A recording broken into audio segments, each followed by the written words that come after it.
तो अभी हम लोग आए टीचर डे मनाने।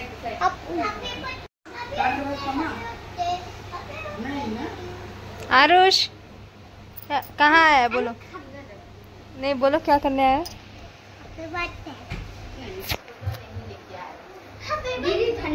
वो बोल रहा है मैम का बर्थडे पर आज है टीचर डे गाइस। वो ट्यूशन आया है, मतलब यहाँ पढ़ता है।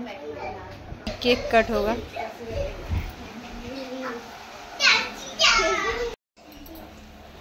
मेरे तरफ पहले सब देखो, इधर इधर इधर बच्चा दीदी का मुंह देखो, इधर इधर नमन की आंखें बन रही है। आरुष हाय बोलो।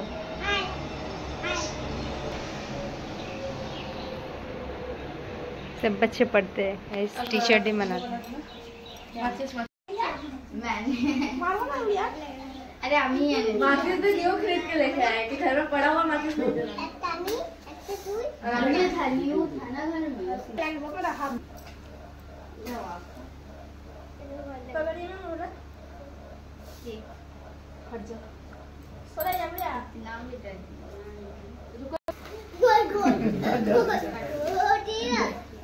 Happy Teachers